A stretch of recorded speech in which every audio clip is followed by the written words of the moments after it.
Welcome back. This is Joe and Kevin. Still out here on the road thinking about practice transitions, and we had an idea today. We did the last video, we talked a little bit about the first meeting between buyer and seller.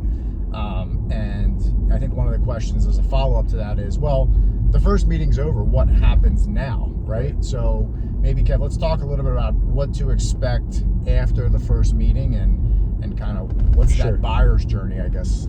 Yeah, you know, I think maybe it's important to kind of take a look at what happened just before that showing and sort of the interaction that we have with prospective buyers before we let them come visit your office. So, you know, we've created, with your help, a full data room so they're able to see some practice reports, some financials.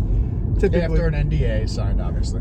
And typically they're doing that, you know, on their own, kind of a cursory view just to get a sense of, you know, what's the revenue, what am I actually looking at.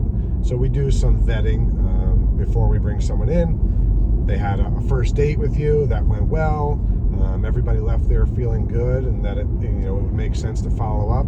So now it's the week after and kind of what happens from there. And that's usually where buyers who are interested will start to take a deeper dive.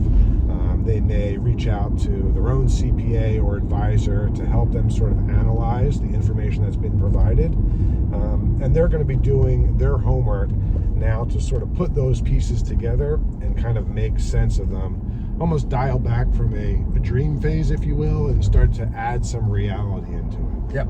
And they're generally, at this point, they're getting, once they've engaged an advisor, I think it's important for the seller to realize we start getting requests for additional reports or data. Did you say data? Yeah. I use data for additional data.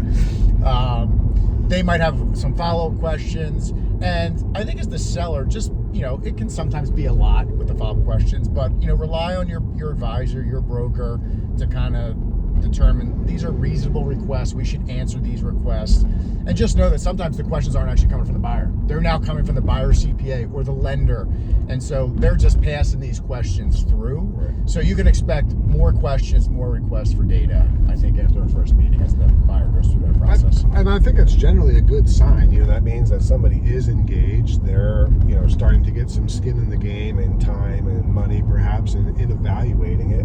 And ultimately, you just want somebody to be able to make not only a decision, but a good decision. Whether it's yes or no, you know, the more information we can provide, the more clear it is to be able to understand the practice, the better chance of not only getting an offer, but getting an offer that's closer to the full asking price. What about unreasonable requests? I mean, we've both worked with buyers who, at this stage of the game, I would call these unreasonable requests. How do we handle those?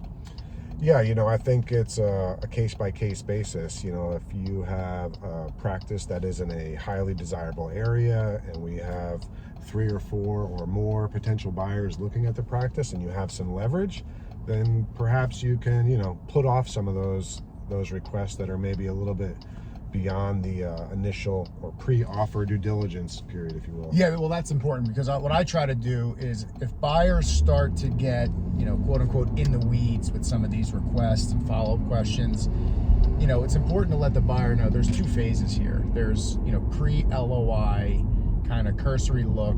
And then if you want to submit an offer, then obviously there's, you know, full-blown due diligence. So it's kind of like the house buying process. Right. You know, you don't do an inspection before you put an offer in. You put an offer in after walking around and saying, okay, looks pretty good. You know, I'm going to put my offer in, and assuming everything's good, this is what I'm willing to pay, and, you know, when I'm willing to close the transaction. You know, and once your offer's accepted, then you do the inspection and the radon and whatever else. And that's a good analogy to this process. So we tried, if buyers start making too many requests pre-offer or pre-LOI, we just coach them a little bit and say, you know, we've provided all the information you would need to make an offer, and then following, if your offer were accepted, we'll obviously have a period where you can do additional due diligence, and these requests would be handled then. I guess, you know, just to complete that thought, you know, what if you don't have 3 or 4 buyers? How do you handle some of those requests that are maybe ongoing if, you know, you only have one person who's interested or it's been a couple of months?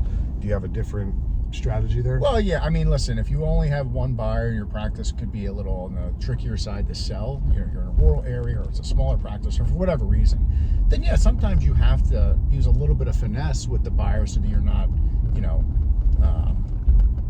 putting them off. But again, I think it's about balance and making sure that you've got some balance to the process. And I guess understand, we're also trying to help the buyer understand what they're looking at. Mm-hmm. So even if they put forward a request, we're asking, why is that important? What are you what type of information are you hoping to gain from that? So we are also, trying to make sure that they have their questions answered so they can make an informed, good decision and move the process forward or not, either way. Right.